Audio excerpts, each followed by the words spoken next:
All right. What's going on? Yo, it's your boy, Keep It Mike. You listen to 102.9 Tape Deck. And tonight I got a special guest in the building. Coming straight out of Florida. She has a following coming through social media. Every time you see her, she always touch base on what's going on in Cuba. As you know, me being Cuban Mike, anytime there's some event usually happens in Cuba, I touch base on it. We know we don't got that many Cubans out in Boston. I just found out recently that we had a population over 20,000 Cubans. I didn't know that. Do you know that? No, I didn't know that. Significant for Boston. Yes. Yeah, for Boston. So like, where the hell are they at? Because I only met like 10 of them. But yeah, man, I just found that out. I brought her here to the show. She has a lot of expertise on what goes on in Cuba. Ironically enough, we've been cool for the past couple of years, but we have never physically met. So hopefully before the year ends, we're probably going to make this happen. We talked behind the scenes, so cross fingers, we're going to make this happen. One hell of a lady, she's about a business, family woman, make sure Christ comes first. And, we're going to get to talking and we're going to do like a little interview. She pretty much might be my co-host for the day because I think it's more of a conversation instead of asking questions. Ladies and gentlemen, I got Spanglish Generation in the building. What's going on, homie? Hey, what's going on? Thanks for having me again. Well, this is the first time on the radio? Because we've been on the podcast. Yeah, you done my podcast, but now we're doing the radio thing. So now you're about to get the whole Boston audience here. We're not going underground Cuban style. We're going to Boston with this one. This is a whole experience. Yes.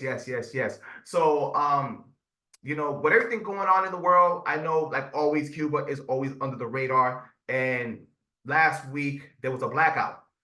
And, I've been in and out of the loop, from the things I've seen. It's been tragic. People don't have electricity. So if you don't have electricity, you have no food.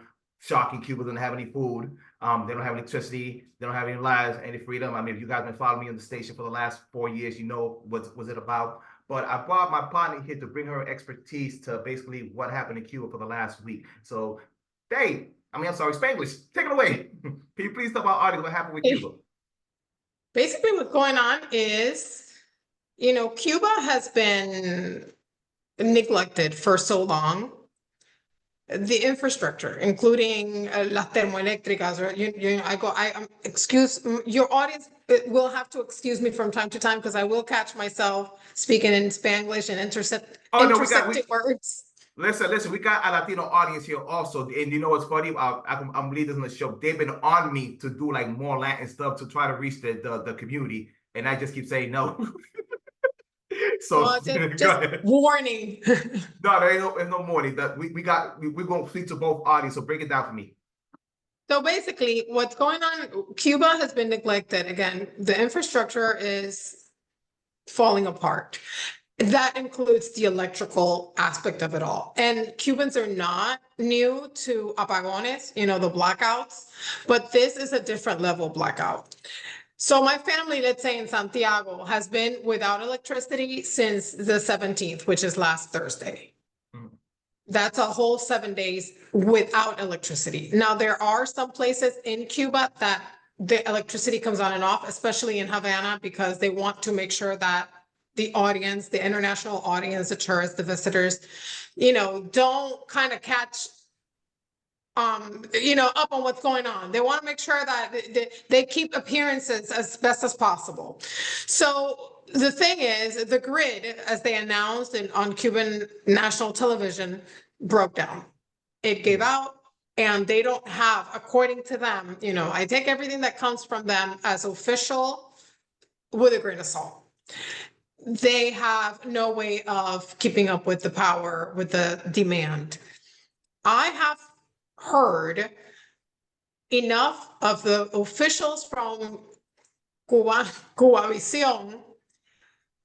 to determine that there's something more going on here.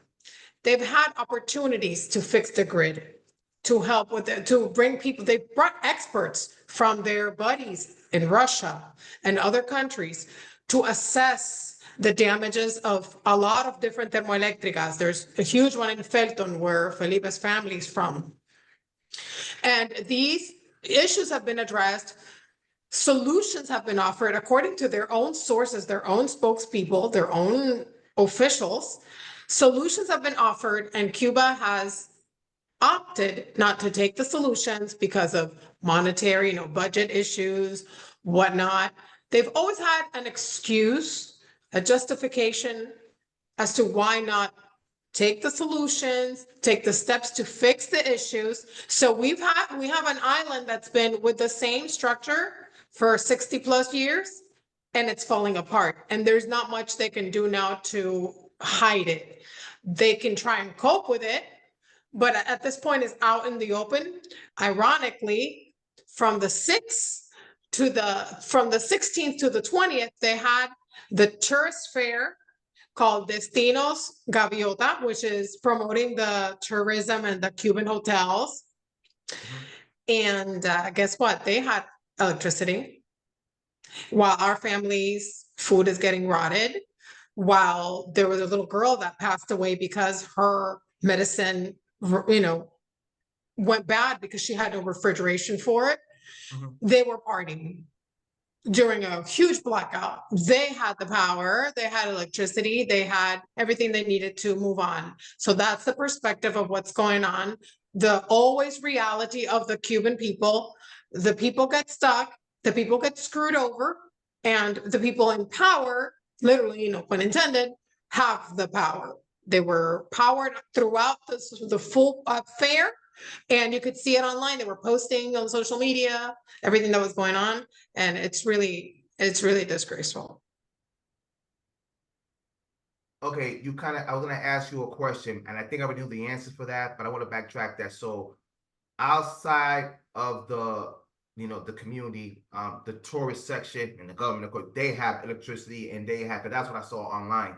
So I want to ask the audience, because once again, this happens and the government keeps blaming the U.S. and claiming that this is all because of the embargo. Because anytime something happens with Cuba, it's the embargo's fault. The reason why I can't progress is the embargo's fault. But this has nothing to do with the embargo, because like you said, it was 16 years. And I read somewhere, I saw something on a video that this happened.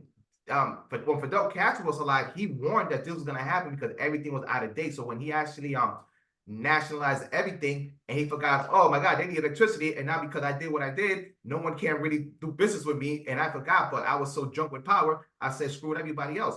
So he warned, if we don't make something happen, there could be a complete blackout within the country. I don't know if I got this correct, but am I right in that department?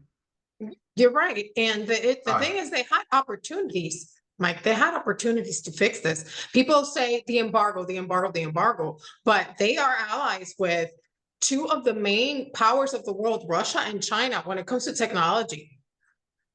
I mean, who better than China to help them with whatever needs to happen? The thing is that whatever help they get, they take the money, they take the resources. See, when Russia came, last time I was hearing a report from Cuba, Visión, one of the experts was talking about their encounter with one of the people that came from abroad to help them. This person was offering to do the actual work, like he was giving a quote to perform the repairs and the system that they would need. They don't want that, Mike. They want money. They don't want a person to come in and say, I got this. You're going to need this. You're going to need that. You're going to need labor. They don't want that. They don't want any of that. They'll have nothing to do with actual solutions. The only solution that they're interested in is money, because that way they can take it and put it wherever the heck they want. And the issues that need to be addressed continue to be a problem. Now, you mentioned China. I read an article a couple of days ago, and the title said that China is not going to be Cuba's sugar daddy. And I didn't read the whole thing, but like from the couple of paragraphs I read, I got the gist that said that, how can I break it down in slang? They basically say, yeah, we homeboys and all, but I ain't going to give you no money because we already know your reputation. You got a habit of borrowing money, but you never pay it back. So yeah, we could be allies and all, we might hit America, but it's hard, like, hey, let me borrow $5. You ain't getting that because I know you're gonna pay it back. And even when I charge you with interest, you're still not gonna pay it back. So and then after you don't pay it back, like years after everything is like all forgotten and gone, you're gonna beg for like the debt forgiveness. Exactly. So, and part of the big issue you just mentioned, that they don't pay back their debts. Yeah. because they use the money which in whatever ways that pleases them. It's never for a good cause. It's never for the people. It's just, you know, it's in a selfish way. And they've been a big issue that they're having is that they don't have any fuel. And they don't, in order to get fuel, you need to pay for fuel. So they have these ships that are there waiting to, you know, dispense, and they don't have the money. So it's like, or they don't want to dish the money for that. You know what I'm saying? Yeah. And I doubt everything they say at this point, because we've been lied to for 6 decades. Yeah, they're habitual And lies. You know so- what it is already. The only people that believe is the commie fans, because anything that they say is face value, and they're already brainwashed. So I don't even talking to them is like talking to a brick wall. So it's like forget them. You know, the rational Right. people that can understand this, they know what it is. So I don't have to worry about that department. One of the things that I saw online, I actually saw this today, and you know, when I tell people what happens, they think I'm exaggerating. I saw a clip, 2 clips, as a matter of fact. One of Diaz-Canel, you know, pretty much like getting to the point that, you know, even though everything's messed up, because not only did we had a blackout, we had a hurricane, so we got a double whammy. So we had a hurricane, and he pretty much said like, yeah, everything's all messed up with up, but don't even think about taking it to the streets or protest. If you protest, there's gonna be consequence. I saw one lady by herself, which disgusted me, because when I saw the video, yo, where are the men at? Where all the men are standing up for this lady? You just told me this lady got more guts than y'all. So she protests by herself, by lonely, you know, protesting against what's going on, and they beat her to smithereens and took her to the car, and we know the rest. Can you please break down my audience of what happens with the consequences when you try to protest against a communist government? Consequences, starting with the fact that your family is at risk. They start monitoring your family if they haven't been doing so already. Like if you are a target because you're a point of interest and you've expressed that you may be a problem, the eyes are on you. Eyes are on you at work. You've already been, if not threatened, you've been pressured, and they're sure to let you know that don't get any crazy ideas, because listen, you have kids, and those kids may suffer. And even if you have family abroad, they know who's abroad, and they will bring you in and mention those names to you. Make sure that they're aware who these people are. So they use intimidation tactics. They use blackmail. So they'll bring people in to, we know this to have happened proverbially in communism, but they'll blackmail people. They'll catch people doing things that are illegal. And there are so many crazy illegal things in Cuba, like having beef, for example, or lobster, for example, crazy things like that. And so you get, they catch you, or they make a situation where you will be involved in something illegal. So they'll have something on you they can blackmail you with. Once you're caught, it's up to them in those prisons. You know, you don't get a fair trial. Every lawyer there works for the regime, because you don't have like someone with a private practice, someone with social justice in mind. Everybody responds to the interests of the regime. And so once you go into those prisons, it's over. And we have political prisoners in Cuba, over 1,000 of them, that are right now, a lot of them incommunicated. We had one die last week of a heart attack, a 30-something-year-old kid. Because I mean, you're a kid when you're in your 30s. You know what I'm saying? To die in a prison because of your political stance, that's criminal. And you have people out here defending that, saying, you know, that Cuba is a fair place, that's way better than the United States of America, that people enjoy better social justice. And when people go into the Cuban prisons, you don't know if they're going to come back, and you don't know if they're going to come back alive. Because they at that point, everything is fair game for them. You're in their hands. So if your children live outside, your parents, your grandparents, everyone gets the treatment. And so you know that when you're in there, you either have to comply, or at that point you're like, screw it, I'm already in this. This is till the end. Or the other part, and this is controversial, they'll try to pressure you to leave the country. They don't do this all the time, but they'll do this often, where if they see that you're going to be a problem and they don't want to keep you in prison because you may call too much attention in prison, then they'll try to get you out of the country. And once you're out, you don't want to leave your family behind if you have family. So a lot of people fall into the trap of actually negotiating with the regime. And that's where they gain, advantage, because now they have something on you. You kind of bent you bajaste la cabeza, Yeah. So that's how basically it works. They shame you, they threaten you, they pressure you, they basically destroy you. It's over. Yeah, and even if you do get out of jail, you're not even mentally all there because they really pretty much like mess with your whole head there between all the abuse you got there. And a lot of people don't seem to have understanding, which is interesting. There was a newscaster for CNN. I don't even remember her name. She used to work for CNN. Her name was Solana O'Brien. Yeah. And I think, yeah. So yeah. Yeah, I didn't know the reason she was Cuban, but she's Cuban. Well, her mom is Cuban. And they talked about like, her family survived the Castro and Batista regime. And she always said her mom used to tell the difference between the Castro regime and the Batista. It was like the Batista regime, they'll just torture you and kill you and keep it moving. The Castro regime, they just finesse the situation and they went after you, your family, your dog, your best friend, anybody that was on it. So anybody was like affiliated with you, you were gone. And they made sure that your family don't get too attached to you because you didn't believe in the revolution. So what is it like day 10 and it's still like a blackout there, or there's still. Yeah, my family doesn't have any electricity yet, and neither do a lot of people. And now with the hurricane, it's even worse. But in Havana, I have heard other family members that have had electricity on and off. So they'll get it like for like an hour, then it goes off for 12 hours. They'll get it for 30 minutes. It goes off for 10 hours, another hour or two. And in some places, like in the real centric places, they'll have electricity already installed and they'll have like 3, 4, 5 hours of blackout, but then the rest of the day they'll have electricity. So it varies, but right now the majority are without power. Excuse me. Yeah, I was thinking about something, and I saw something on a video a while back that kind of it kind of questioned a lot of things. I mean, we would love for the day that the people of Cuba like take to the streets and they protest, which it happened March 17, it happened July 11th, but it's one of those things they do it for 2 days and it's back to the regular scheduled program because the government gives us the bare minimum and they're happy with the bare minimum. Unfortunately, it's sad and it is what it is. But I know there's people out there that's sick and tired of it, so it's like. What would it take to probably have like a sequel of like the Bay of Pigs and actually be a successful one and not happen what happened in the 50s? Like, is there any way we could like go to war? And I know it's tricky because the only way we'll go to war if something benefits us. You mean country, the US?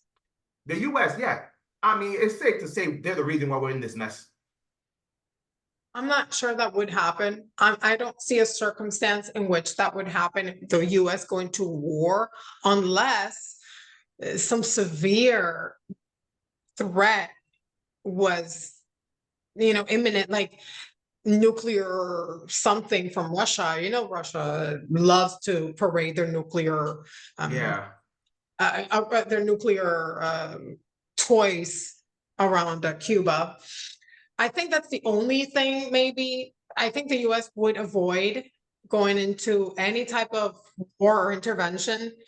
I know a lot of Cubans want the US to intervene, but the truth is that this is an issue of the Cuban people on the island. And that's hard to say, that's hard to digest, that's hard to even discuss because a lot of people get offended simply. Rightfully so, I would say, because these people on the island have no weapons. They are repressed every time they raise their hand, they raise their voice. So in order for an actual revolution to work on the island, it would have to be massive, Mike. It would have to be everybody nonstop. Like it would have to be. And then I think that all eyes of the world on a situation like that would force the US to intervene, or because it would cause tensions. It would cause tensions at that point that go beyond Cuba, but Cubans have to force that. And that's not easy. And a lot of people say, hey, it's easy for you to say because you're in the US. Well, yes, it's way easier for us to say because we're in the US, but precisely we are in the US. We are not inside Cuba. So it's not, and Cuba is a priority to us because I have family there, for example, but their lives, it's not my life. My life is here. I have freedom. I don't lack electricity. So when the issue is afflicting you personally, it's a whole different ballgame. So I think that mindset has changed because we have been 60 years in a dictatorship. People have been completely brainwashed on the island. Cubans have no idea, even though the internet exists, they don't really know how the outside world works until they leave, and they're like, what the heck is this? Like, this is totally different. And they're like in shock.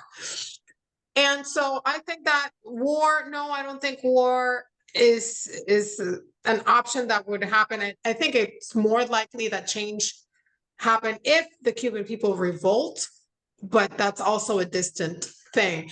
I do think, though, that people are getting there. I think it's distant, but they're getting there. And we've seen outbursts. I believe it's going to happen again. I believe that people will get to the point in which they'll understand that that's the only way out. A lot of people say, you don't love your people because the sacrifice that they're going to have to put are their bodies, like literally their bodies, their lives. You know, there's going to be repression, and you know, a lot of people may lose their lives. And I always tell them, listen, it's hypocritical of us to want freedom without bloodshed, because we came escaping to a country that gave us freedom on the backs and the blood of many people that have no idea we existed, that didn't even think about us when they went to that battlefield, and they're not here today. And a lot of people have missing children, have missing parents, never knew a father because the mom was pregnant when he went to war, and they sacrificed. And we're here thanks to them. So I think it's very hypocritical and disrespectful for us to say, sí, no, yo quiero libertad, pero yo no me voy a fajar, que pongan los cuerpos ellos. Let them put I'm not going to put my body, my people are not going to put their bodies. Okay, but other people lay their bodies for you, and you're here enjoying your air conditioning and your electricity. So I think we have to, have a deeper conversation. And I agree with that. I think it's a two-way street, because it's easy to scream it from here, but it's like, if you want, if you want them to, like, put their life on the line, we got to do our part, because we escaped to spread the word of what's really going on. So we became, like, the underground railroad folks to give the word of what's going on. But that's not enough. We got to help them out, because it's not a fair fight for them, and it even if they do the bare minimum, like I just mentioned, the young lady that just got arrested a couple of days ago, she got her head bashed by the cops, and she was just talking. No guns, exactly. No knives, nothing. So you just can't scream it from here. We got to help them out in that aspect. So I agree that something needs to be done. But you made a perfect point. Where are the men that were there? So you see that the mindset has been transformed. There's no sense of unity or protecting one another. That's what communism does. It creates people while it says that it will unite people as one, it'll actually divide every person on survival mode. And once you're on survival mode, there's no way you're thinking about anybody else but yourself. No, 100%. 100%. And that's the part that it gets tricky. We're still trying to figure it out to get an answer to this. Yeah. But I'm still being optimistic. I didn't get my hopes up this time around, because like I said, I was in tune with the blackout, but not as 100% I should have, because it was just tragic, and I kind of like saw a repeat of March 17. People gonna get amped, and then you get a bare minimum, and it's back to your regular program. So I hear that. I'm hoping, it's still, what is it, day 10 and still no electricity. I'm hoping somewhere around it'll be some kind of like outburst and rebellion that they could, like, just take it to the streets. And it's insane, because now I'm thinking, like, the last rebellion that I'm thinking right now this year with Bangladesh, when the whole country went after the prime minister and they escaped. And No guns were involved, no nothing. But I will say the one thing that helped them, the military didn't get involved. The military was with the people. So I think correct. if Cuba's military could finally get with the people and say we had enough of them also, that could do the trick. So Yes, cause they're the one with the arms too. So they could get those arms to rebel on their masters. That could be very useful. exactly. So That would really um help the people. yeah, so I mean, in the meanwhile, just cross fingers and just hope for the best. Free Cuba, pray for the people out there, and just hopefully like a better day will come moving forward. I do Um, believe there's a Game of Thrones situation going on, and a lot of us have a hypothesis. We believe that something's happening up there in their power grid, and something's crumbling slowly. We don't know what, but it's crumbling. Something's happening. Remember during COVID, those generals that died, like 7 or 8 generals, one after the other? yes, yes, Things like that. Things like that are inexplicable. They were old, yes, but they were an integral part of what the revolution was at one point, like the fight for to install that whole demonic system. So things are happening, and I think that there is a struggle for power. And at one point, our hope is what you said, that the military there'll be a break in power up there between them, and the military will take part with the people. the people, 100%. Um, well, let's switch gears. Election season is coming. It's been hectic out here in these streets of the United States of America. I already know where I stand in my department, and from the stuff I'm getting online, I mean, I know I've been really, really quiet. I've been taking baby steps with the conversation, but I'm gonna wait till like November 5th. Right now on my radio show, I'm gonna speak my mind of what I've been thinking about for the last year. I'm not voting for Kamala, She's not getting my vote. But wait, let me give a quick PSA. My audience, if you're listening right now, go out and vote for your local people, your people up top, bottom. Do your part as an American citizen. Vote. Yes. Trump, Kamala, whatever the case may be, vote your conscience and whoever you feel the best candidate for you. Handle your business and vote. And also, don't let politics separate you from the people that you love, because it's been getting nasty for the past 4 years, 4, 6, 8 years. People got this thing that if you don't align with the person you vote with politically, now they want to cut you off and don't want to speak to you. Let's not do this, because it's politics. And at the end of the day, you're not going to have lunch with these people. You're not going to have dinner. You're not going to hang out with them. They don't even care about you that deeply. They just want your vote and keep it pushing. And, they just want to pander to you for the time being. So forget all that. Yep. Go out and vote. Represent whatever you want to represent. Vote your conscience. Just don't let that separate you from your friends and family, for the love of God. Now, with that being said, I'm not voting for Kamala. And I have my reasons. Yeah. I've been seeing a lot of stuff online, me being like Latino, Cuban. I know we're going to get to the view, but have you saw that clip that Sonny made about black men and Cubans and all that other stuff? You ever see the clip? What? Okay, I'm going to say the clip later on. Cuba. Oh, yes, she did. She mentioned it because she was talking about in response to Obama. Yes. Coming out and talking to black men. Yes. Okay. Yes, she did mention Cubans. And the shaming that she put on us, particularly the men. It was the men. She left you all alone. She went after us. So the fact that I'm black, I'm Cuban, I already got 2 strikes on me. So forget about it.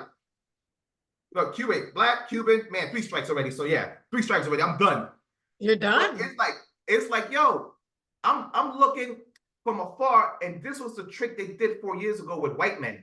That, white men that vote for Trump, you're a misogynist, you're this, that, and the third. And I didn't like where that was going, because I know somewhere around the line, if we didn't agree with their political allegiance or whatever, here we come. We're going to be next. And I saw this coming. I swear to God, I saw this coming. So now it's black men and Latino men that, we don't allow them because we see something y'all ain't seen. Now we're not lawyer. We're not this, that, and the third. I saw a clip of a dude that he said something that was buck, and I thought the same way, but I didn't say it out loud. When Obama did all that shaming, he was speaking to me in code, and what I got in code is saying, N-word, you better get in line and vote for whoever going to work for it. And if you don't vote for them, you hate your mama and you hate everybody that's black in your family. And that's the way he took it, and that's the way I took it. But I find it ironic because my mom don't like Kamala either. So what do you say about that? And I see that the reason they won't go as hard as women going after us as the men for 2 reasons. One, because women are stubborn as hell. That's another conversation. But outside of being stubborn, y'all very defined, especially Latina and Black women. So you just gonna tell a woman they stand there and do this and wave their finger at them because they're gonna be like, who the hell? Oh no, you did. Who the hell you talking to be like, get in line and do what I gotta do? So they've been very tiptoeing with y'all, but they've been throwing the book at us. So with that being said, excuse me, I know you've been posting videos of what you're not gonna do is vote for Kamala. Can you tell me from a woman's perspective why she doesn't ally to you as a woman, being a woman of color, and what is it that she's missing the mark at? Because with the other people, they feel that's allegiance, but they also have an audience that they know that exists. They know that audience exists, but they're not gonna come after you the way they're coming after us. And the thing about it is, you and I share the same reason of why we're not voting for her. But can you tell my audience what is it with her that she's just missing the mark amongst women that are not voting for her? The most important thing for me is the accuracy. When a person speaks to me, I want to make sure that I don't have to feel like I have to fact check every single thing they say.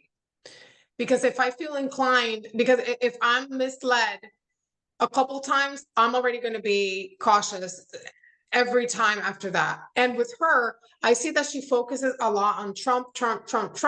And a lot of the things that she focuses on are the stories that have come out about him that have been debunked.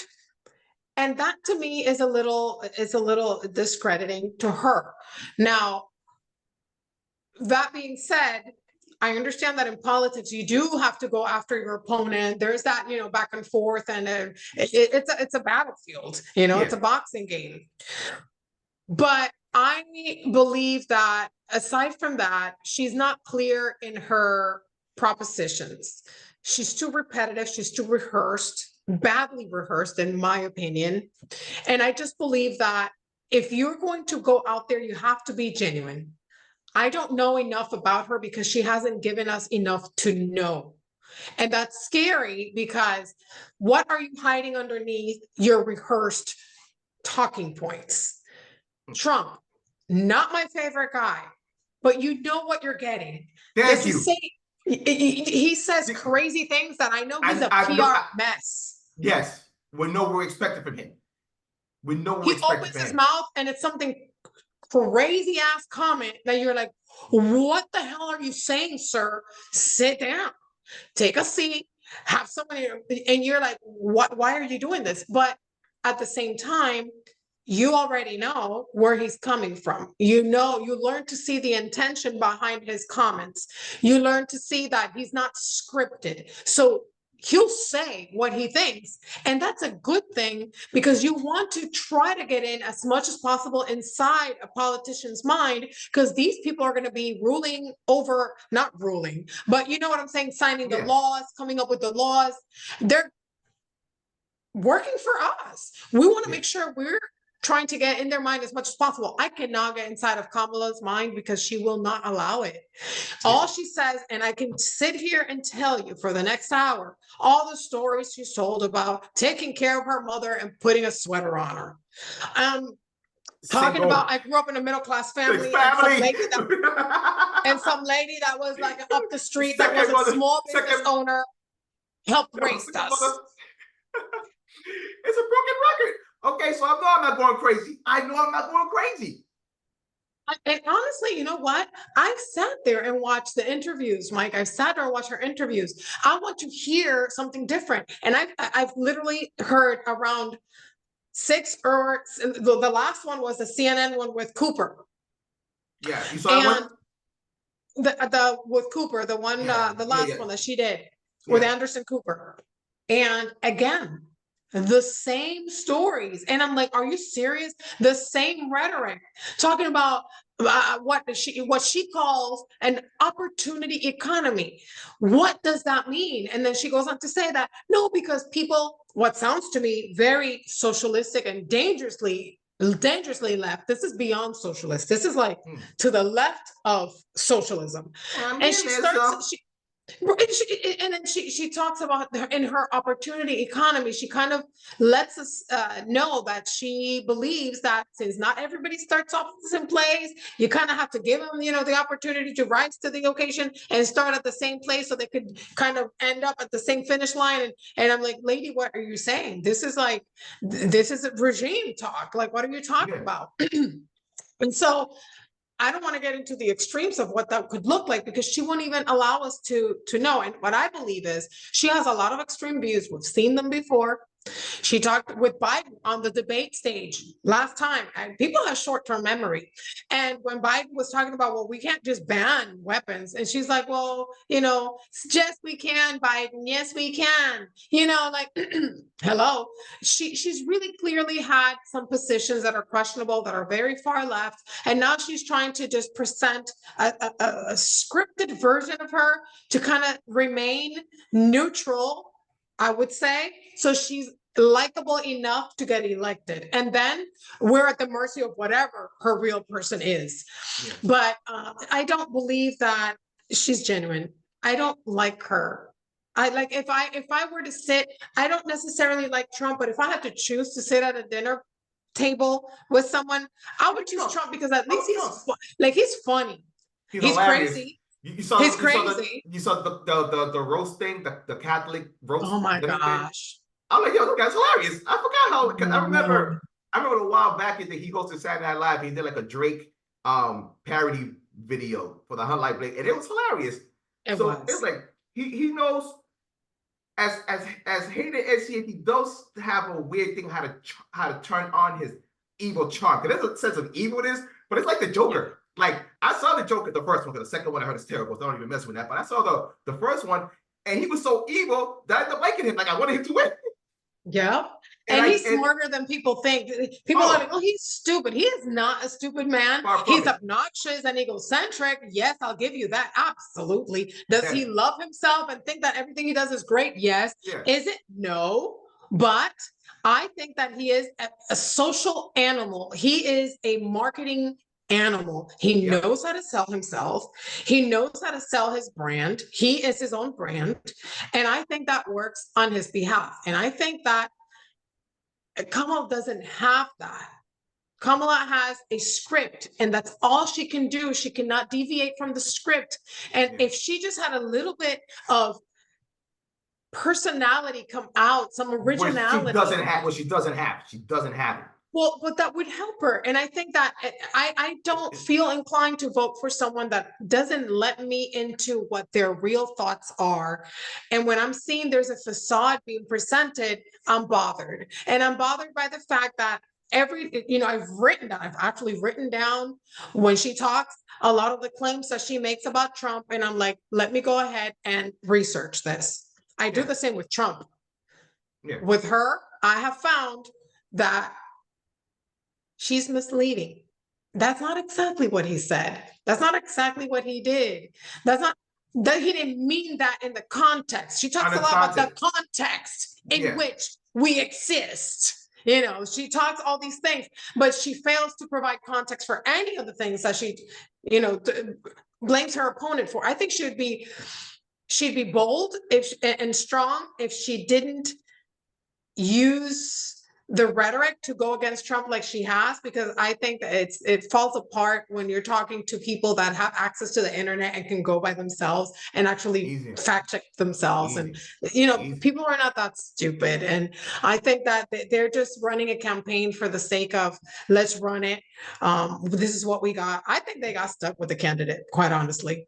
But you got what? This is what they got. They got stuck. I think they got stuck with her. I think they got. Stuck. Yeah, doing that. And I kind of blame Biden because I think Biden threw the monkey wrench and said, "I'm going to endorse it," because I don't think that was. I'm a conspiracy. My conspiracy thing is on level 3. I always say, but I think he just threw it at her to see, what was going to happen. Because I know I heard rumbles behind the scenes that they didn't want her. They wanted an actual debate to check other because they didn't want to deal with her. She's not popular. Yeah, and she's a hot mess. And they were trying to deal with. They were trying to make Shapiro the guy. And Shapiro, I checked this stuff. He's actually kind of likable. He's kind of middle, centrist leftist. He's not a maniac, so he's right in the middle. So they were trying to push him, and then they're like, "Now we're pushing for this girl." And um, it's very interesting how, like, media could work on you, because I don't get, she was voted the least likable, the worst president through the whole 4 years administration, and then 3 weeks later she was like the second coming of the Messiah that's supposed to like change. Like, media is something magical. You went from being hated to like the second coming, and it was phenomenal how they pulled that off. It was phenomenal. Absolutely. I'll say something personal that I don't like, and I saw this on a podcast today. Just because it's me being Black Latino, I don't like the way they play with my blackness. And this is what I mean. And they did it with Barack Obama, and he got away the first time because with Obama, he's a charmer. So he's a slick talker. As much as I hate his politics, I sort of got to want to play basketball to do it and just go hang out with him. It's funny, the guys, he's a trooper, like you said. He's a charming scumbag. I just can't help but like the guy. I know. And the one thing that bugged me out, and I went back. I'll go back to the whole thing with the blackness, so I want to piggyback on something. When Obama came out back in 2004, he made that legendary speech at the Democratic Convention. There was something about him that, like, yo, who is this guy who just like tear the roof off the speech? Like, why he's not running for president? Why he's not doing this? Like, he should be front and center, not Kerry. I mean, I don't remember with Clinton, but when they went at it, she was actually getting more of the delegates, and they took all her delegates and gave it to him. A lot of people don't even know that, but that's what happened. That's how he became, the main dude to be president. But even with that, he had charisma, he had charm, he knew how to articulate. He made you feel like, he was the hip dude that knew about hip hop. He knew about what's trending, and when I see Kamala, I see nothing in that. I don't see nothing charming. I don't see nothing that be like, wow, she gets it, or she's a sister, or she's like, I don't see that in her, like that charming. And it's funny because my mom told me she looked like a sneaky little, whatever the case may be. Like, this girl, like I've been about women like this, my mom. So I've been about these kind of women. Like, you don't trust around your man type thing. So I don't trust her. I don't trust her. I don't trust her circle. Yeah. So between that and the VP, that's for another conversation. But the thing about it, I don't like them playing with my blackness, and this is what I mean. And they did it with Barack. You got this guy claiming blackness, and then you go through his history, like he grew up with his white mother, white grandparents. He doesn't know his father that well, and all of a sudden, like, over the years, he became black, married a black woman, and now he's like the pro, black is doing the world. Having a problem with that. Kamala, same thing. If I remember, quite frankly, she wasn't really like, when they put her at, the first senator, whatever, she was claiming she was the first Indian person that did this, the first Indian that did that. Like, I never heard about her Jamaican side until she ran for president. I have a problem with that, because when I see pictures of her, early pictures, it's her repping her, whatever, the Hindu thing, her Indian side.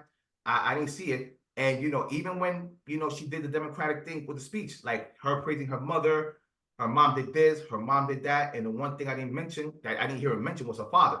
And that was the father that gave her your blackness. So I don't like the fact that they played with me in that aspect with race, with identity politics, to make me to get in line and vote for her. And we could go on and on with the word salad, not answering questions. I mean, there's a laundry list that not make me go in that direction. So I'm glad you were able to like break it down on why, when a lot of women think, because a lot of women that came across with it, they pretty much gave me the same answer you're doing. I had a girl on my show. We were talking behind the scenes, and she's like, you know what? I don't want to say her name or whatever, because she don't want her business out there. But we talk behind the scenes. There's something about her. They just want me to get in line because she's a woman, and I can't rock with her. She just doesn't come across as a person I want to rock with. So I don't like to be pandered to, like you said. You don't like to be playing with your blackness. I don't like people playing with my womanhood. I don't like people talking about reproductive rights and trying to talk to me about abortion in a way that is disguised and misleading. I'm pro-choice. I've always been pro-choice since I was 13 years old and learned what an abortion was. But don't come to me and talk to me about reproductive rights. Abortion is not a reproductive right. Well, you do have the right to reproduce. Ain't no one stopping you from reproducing right now. But don't bamboozle me with some words and some terms trying to change things around. I believe a woman should have the right, but don't tell me it's a reproductive right, and so these things that they're trying to scare people into thinking that Trump is a dictator. When we know the man served 4 years already, they act as if the man wasn't the president already. And so these things just bother me. And the whole situation with her race presenting a certain blackness. Trump wasn't completely wrong when he said, suddenly she's black. Well, suddenly she's talking about in an interview, she said, my mother raised 2 strong black women. Your mother was Indian, though. That's like me saying my mother raised a strong Asian woman. How does that happen? No, and suddenly it's just the pandering, and you're right, it's insulting. Yeah, which reminds me, I'm not a fan of that guy you got in Florida, which I don't know how the hell he won, that Max Frost guy. I'm not familiar with that dude. I don't like that dude because he really tried to play himself as a Cuban guy, and he was nowhere nearly remotely a Cuban, and that really grind my gear. I don't know how the hell he got away with that. What was that guy's name? Max Frost. Max Frost is he's part of the House of Representatives. I think he's from the District of Orlando. I'm not familiar with him, but he was like, I'm an Afro-Cuban guy, and then comes find out it was nothing Cuban about him. He had an adopted Cuban mom, and then when you go to his webpage, he has nothing about Cuba. Nothing. It's him on some weird far left-ish, and he talks about more what happens in the Middle East and what happens in his island or whatever the case may be. But yeah, man, that's been the main topic, and I'm glad you were able to touch on that topic because one more thing I forgot. I saw something on TV that even when it comes to abortion, I don't know if you knew this, but when they asked women, under the age of 45, they said that's like their least of their concern, and probably like 9% of women are really rocking with that whole thing. The other 91, they're like, that's not even my main thing right now. That's not my main concern. So you don't even know what the hell you're talking about. It's a topic that they're interested in, Mike, because it distorts the people's minds. When you have people focus on abortion, it makes it, they want to make abortion seem like it's a right that you're born with to have. It's not. A lot of women already have their kids. A lot of women are married. They're not worried. A lot of women use protection because they're responsible adults. Others, they fall into trouble. And hey, you have the choice and whatever. I don't know. I'm not one to judge, but you know what I'm saying? It's not really a big issue. They make it a big issue, and they pinpoint and they get specific cases of things, that seldom happen, and blow them up, and they make it like this huge, this Roe versus Wade thing is a huge deal. She's campaigning on that. And so it's insulting as a woman. It's insulting as a Hispanic woman. And I just don't feel I don't feel identified.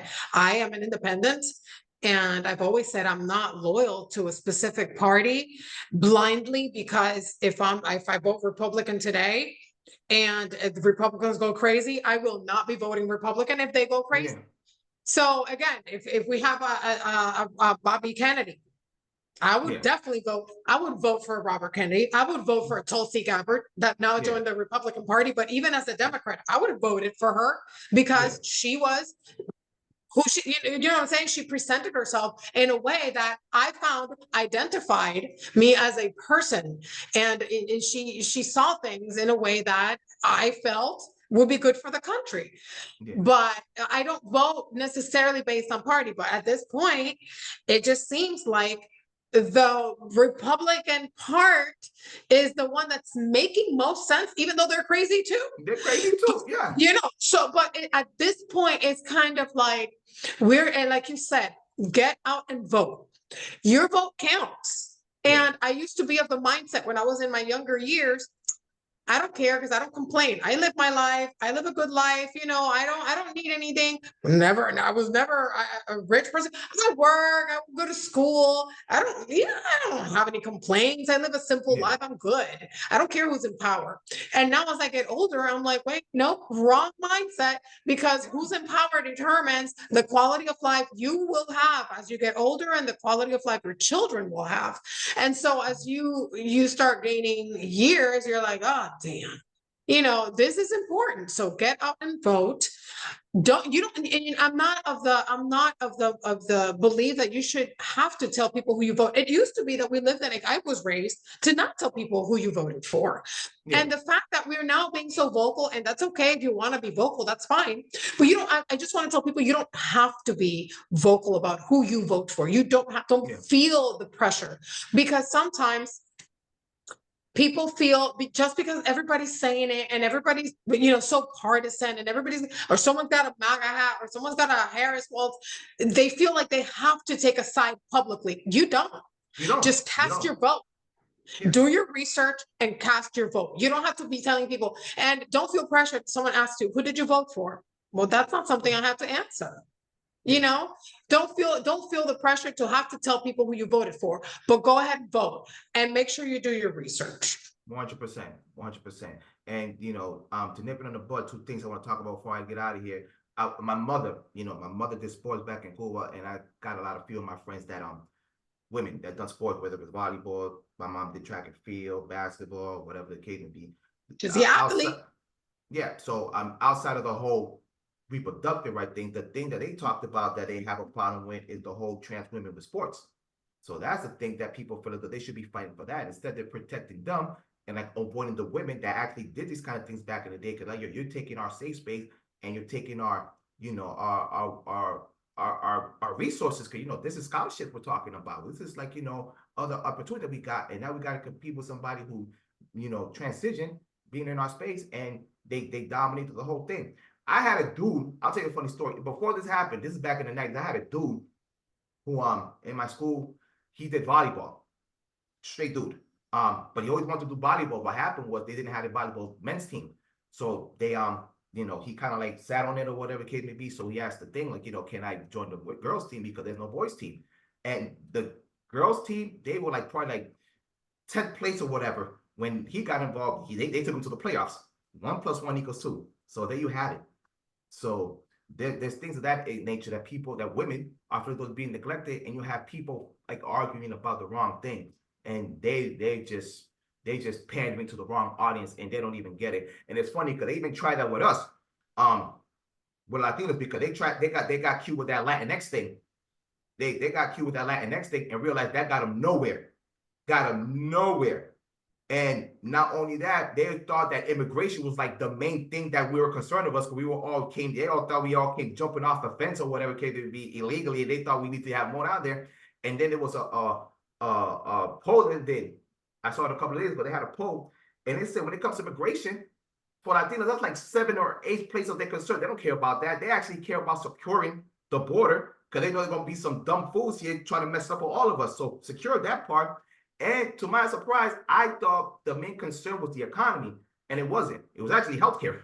So look where we at right now. We care about being healthy and living a long time, and sure we get these medicines and have these decent doctors and good hospitals. So there you have it. Right. Yeah. So we want to get out of here. So before we get out of here, I do want to touch this on what the hell is it? Every time I talk to you, I always think about The View for all the wrong reasons. What is it with these people? How do they get views? How is The View getting views? In the machine. They are a propaganda machine. The whole thing is, I'm surprised that they get away with so much that other people would not even fathom. People will get canceled. People will get canceled for doing the same thing The View says, but the opposite way, the other way around. Yeah, they are dangerous, in my opinion. Yeah. And I used to like the show when it's, back in the day. I used to enjoy the show. Yeah, when Barbara Wilson had people in check. Right. But it's really just become, it's crazy. And I'm saddened because it's distorted my view of Whoopi Goldberg, which was one of my favorites. And it's kind of spoiled my whole everything. You know, my whole Sister Act. I can't watch Sister Act the same anymore. Can't watch Ghost the same anymore.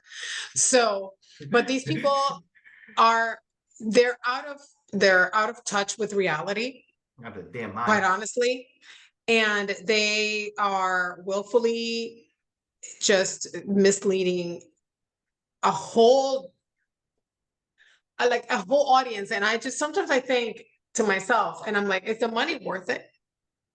Are they convinced that what they're doing is right, or are they really doing this on purpose? Like they know is not right, but they don't care.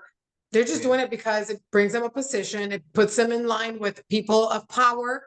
It puts them in good grace, you know, with people that could change things. And I just think that it could be a combination of both. I would like to think that they're not doing it on purpose, but I'm not completely sure. Yeah, I'm also getting tired of rich people acting like fake oppressed. And actually was Sunny. You know, when I go deep into her record, I find out that she was married to like a doctor. She was a lawyer. Her son went to Harvard. I didn't know about that stuff. I just followed the show, and she's talking to me like she's going through the struggle. Oh, yeah, she went to an Ivy League school. And her son goes to an Ivy League. Her son is at Harvard. Her husband's a doctor, very successful, and she's a former federal prosecutor.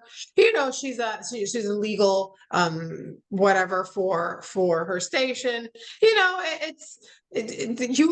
yes, you came from poverty, but yes, you are privileged, and yes, you are half white because you know I'm black. That's correct, but you are also half white. And that's the part that offends people. Obama's black, but he's also half white. Guess what? And I was listening to a person his mama raised him. But not only that, you racially, you may look a certain way, but genetically, you are half white. You know what I'm saying? Like, and a lot of us are mixed in many ways. And I think that, and I was listening to a person speak the other day on this, that actually the fact that you call mixed people that are black and white black is racist in itself, because you are opting to call them what you find least favorable, because you don't want to bring forth the other race, because you don't want, you know what I'm saying? You bring forth the one that you find least favorable. So it's better to say Obama's black because, well, he's got the complexion, so darker, so he's black. You omit his white part, so he's black. And so the View does that all the time, and they play with that. And I think that they're a deeply racist show, like deeply, for that and for many reasons. And I watch the clips from time to time. I can't stomach it, but I do watch the clips, and I try to watch them for the purpose of developing, you know, content and stuff like that, and finding out what people are saying, because that helps you kind of form different opinions and kind of, and it's a hot mess out there. But you know, the fact that it's so respected by people like Kamala Harris and the Democratic Party just tells me all I need to know about the political party. Yeah, it's their home court advantage because they get softball questions, so they don't have to. It's pandering. It's 100% pandering. And before I get out of here, I want to end with the last question, because for the last week and a half, it's been like, you know, Hollywood all over, you know, the Democratic Party. This week we saw Usher, Eminem, Lizzo, I forgot who else. I'm a firm believer now that whole let's call Hollywood to persuade your fans to get your votes, it's not working like that anymore. I don't think it is anymore, because Hillary had like the all-star advantage and she lost, and Biden barely had anybody and he won. Now Kamala's doing this thing right now, and none of it is because I think you and I will come from that generation that if Jay-Z something, we're gonna follow him because Jay-Z said it, and we're gonna, you know, he is like the cool guy. But we were like in our teens, early 20s. Now that we're in our 40s, it's like, man, this ain't working no more, because your struggle's not my struggle anymore. You're a billionaire, partner. So whatever you're gonna say, like I come from the bottom, it's like, dude, no, maybe 30 years ago, but not anymore. And I don't think that have that persuasion anymore, because they're speaking to us like they're struggling. Meanwhile, you have Lizzo taking private jets. Mind you, they're on this thing against climate change, that you shouldn't do that because, you know, it's destroying the earth. Meanwhile, you're taking a private jet plane talking about how I got it and you don't got it, but I'm gonna make a speech about how we're all going through a struggle. Right. And Exactly. we're seeing pass through it right now. So I don't think that I mean, I'll ask you. I don't think it is, but do you think that Hollywood still got that influence to get people to vote for me because Usher said so? I think that some people will allow themselves to be influenced by celebrities, but I agree with you that it's not working the same anymore. But I'm glad you bring this topic up because now I don't even have to make a video about it. I'm just going to take this clip and post it on my Instagram Yes. Shout out to because me. I posted a poll about that today because of Eminem, and I asked people, you know, what is this? Should celebrities continue to do this, or should you just stick to being celebrities? It used to be back in the day that it kind of helped when it was one or two celebrities. Now it's every celebrity. It's getting old. People are not falling for it because people have lost respect for these Hollywood elites that come out, like you said, and talk about the struggle when they have no idea what a struggle is. But also, I want to just send people into the warning session right now. Okay. Yeah. Be alert that, and I don't want to be misunderstood here. Be alert. Communism has proverbially used the arts to promote their agenda. Now, I understand that here both sides use celebrities, but it's a tactic used by politicians, and communists have made an expert. They're experts. They have a master class at promoting politics through culture, mostly music. You see it in Cuba, the whole situation where they have divided the people because they utilized Cuban artists to promote the regime. But at the same time, how do you tell people not to dance to their music because it's so good? It has nothing to do with politics. And people don't understand they're being pandered to, they're being manipulated into actually supporting an idea via a person that presents themselves as an artist because they are an artist, but they're being utilized by a dark agenda. Like there's a different thing at play. And so the US is doing the same thing. The Democratic Party is doing it. The Republicans are doing it. But I do see, hello, lo and behold, coincidentally, most celebrities support Kamala Harris. Yeah. Most celebrities support Kamala Harris. The person that says she's for the people is supported by the elites and millionaires of Hollywood. I wonder what they see in her. And that's the way I would love to end this, man. This is the way I love to end this, man. I like this. I like this. Yo, Spanglish, thank you for coming to the station. Well, the station. Thank you for coming via Zoom. You know, hopefully you get like a new Boston audience here. They'll be able to follow you. I am dying to go to Boston. I went to Boston only once, a very long time ago for a conference, and I was there just like 3 or 4 days, and I didn't get to see a lot because I was at this whole work event, but I want to go to Boston, and hopefully I'll get to do that next year. Let's see if I can sneak out and get to know Boston a little bit, but I want to send out a shout out to all my people in Boston, to any Cubans out there, the 20,000 Cubans that live in Boston. Yeah. Shout out. You know what? Thank you for having me. It's been great. And I know that you're doing a wonderful job. You put your heart and soul into what you do. You know, you're part of this whole community that has dedicated themselves to being a voice of reason. And that's much appreciated. So big hugs to everyone out there. And it's been a pleasure. 100%. Yes. So this has been my homie Spanglish Generation. You have an open door, so hopefully next year we do this again. Yes. And if you come to Boston, hell, come to the station and we'll do something quick or whatever, and we'll chop it up for a few. Yes. Definitely, man. So yes, man, this your boy Cuban Mike. This has been a quick PSA. real quick PSA. We talk about football, politics, and the great show, The View, that we all love watching every day. You can catch me here every Friday from 6 to 7. I'll catch you here every Fridays. Same Take Deck time, same Take Deck channel. I am out. Leave.